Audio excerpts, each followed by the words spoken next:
বম্বের মানুষ বা সারা ভারতের মানুষ আজকে ওয়ানখেড়ে স্টেডিয়ামে সচিন তেন্ডুলকরকে যে বিদায় দিয়েছে, এর থেকে ক্রিকেট আরও জনপ্রিয় হবে, এতে আর কোনো সন্দেহ নেই। তো আমি খুব খুশি, আরও খুশি সচিন তেন্ডুলকর ভারতরত্ন পেয়েছে। তিনি ভারতরত্ন ছিলেনই, আজ হয়তো তার অফিসিয়াল মোহর লেগেছে ভারতরত্নের, যেটা বলে স্ট্যাম্প লাগা। তাই আজকে সবার কাছে খুব আনন্দের দিন, সচিন তেন্ডুলকরের কাছে খুব আনন্দের দিন।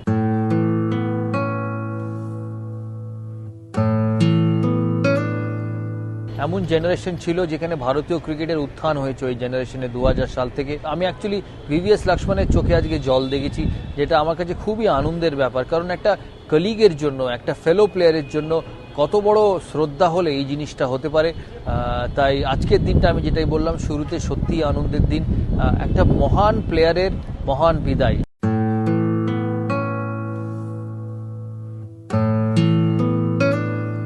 আমি খেলা শেষের পর ড্রেসিং রুমে গিয়ে সচিন তেন্ডুলকরকে কংগ্রাচুলেশন জানিয়ে আসি তার এত সুন্দর একটা কেরিয়ারের জন্য। এ তো হতেই হবে, খেলায় সব কিছু শেষ আছে, সমস্ত ভালো জিনিসের শেষ আছে। তাই আজকেও একটা ভালো জিনিসের শেষ হয়েছে। সচিন তেন্ডুলকর বলেই এতদিন হয়তো খেলেছেন।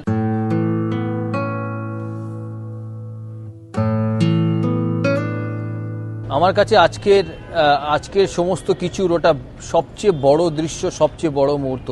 যারা টিভিতে খেলা দেখছিলেন, মাঠে প্রায় 30-40 হাজার লোক ছিল, যারা এই দৃশ্যটা দেখেছেন, তাদের কাছে কিন্তু একটা বার্তা পরিষ্কার, যে তুমি যে প্রফেশনে থাকবে সেটাকে তোমাকে রেসপেক্ট করতে হবে, সেটাকে তোমায় শ্রদ্ধা করতে হবে। এত কিছু আজকে হয়েছে সচিন তেন্ডুলকরের এই চিরবিদায়, এত লোক, এত মানুষ এই ওয়ানখেড়ে স্টেডিয়ামে এসে কত ভালো ভালো কথা, কত টেলিভিশন ফুটেজ আজ দেখালো সচিন তেন্ডুলকরের ব্যাপারে। কিন্তু যখন সমস্ত কিছু শেষ হয়ে গেল, তখন তিনি কিন্তু একা নেবে তার 22 গজটাকে প্রণাম করে গেলেন।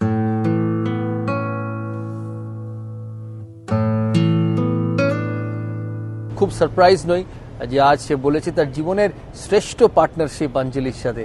আর সত্যি সেটাই ঠিক আমার মতে। কারণ আমি যখনই অঞ্জলিকে দেখি তখন বোঝা যায় যে একটি মানুষ তার নিজের লোকের জন্য কতটি স্যাক্রিফাইস করেছে।